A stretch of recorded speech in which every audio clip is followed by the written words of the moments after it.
So, who here plays? Everyone, we're all drummers here, right? You might recognize some of these names, actually. I want to go quickly through the makers that were making these. You all know Leedy. Leedy started out very early. They were actually the employers to the original Ludwig brothers.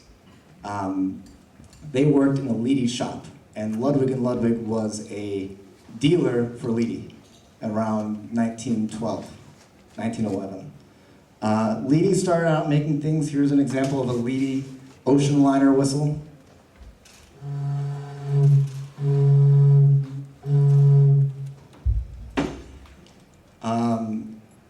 And then Ludwig eventually branched off.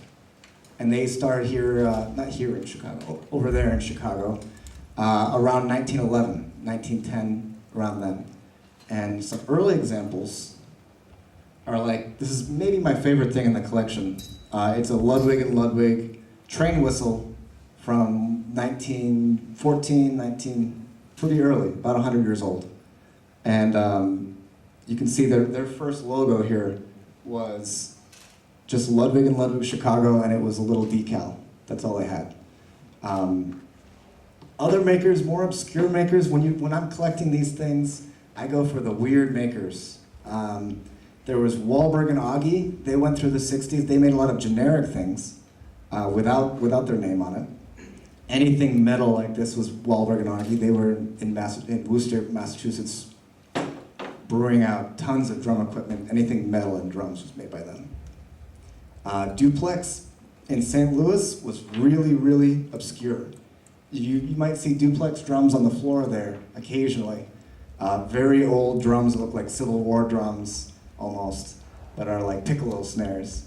I only have a few things made by duplex. This is a rooster. I don't know how. That's an example of maybe not authentic sounding, but Jason H. Ward and Gary, Indiana. We got any Gary, Indiana? No? All right, good for you guys.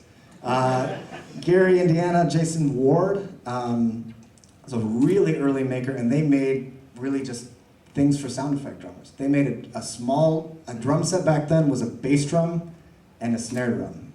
Another area that I research a lot is this. And you can see in this picture, that's a drum set. And he's just using that along with his glockenspiel. And he's got a fight bell, and he's got his little light over his theater music there. So Ward made a lot of sound effects in just one snare, one or two snares of one bass drum. So the interesting thing is it wasn't a different field. I don't really feel like a drummer up here right now, actually. I feel like I've got these weird toys. But it was all under the same umbrella. We're all drummers. Of course, we're gonna need a cow sound sometimes. You can't imagine that saying now, being said now. Nokes and Nicolai in Boston was really, really popular. And they made a bunch of things. This is anytime you had a doorbell or a phone ringer, you just have this, which is literally, this is just a 100-year-old bicycle bell. But it could also be a phone ringing, it can be lots of different things. You have to be a little bit creative. And then the most interesting one, I actually have a page from them, is Yerkes.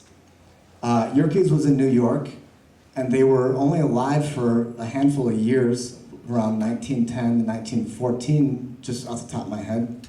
And they only made sound effects. They didn't make drums, they didn't make anything. They just made sound effects.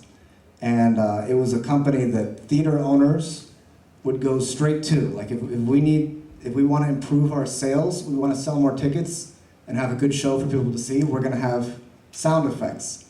And Yerkes, they were not musicians. They were just people trying to help out theater owners. And I only have one thing by Yerkes, and it's really, really old, but that's a cuckoo. And it even has pitches on here. You can tune it to a B flat or a C natural. There's only a few times in opera when you need that, actually. And there was also Dodge in Boston too, but they were similar. But it was a very small amount of makers.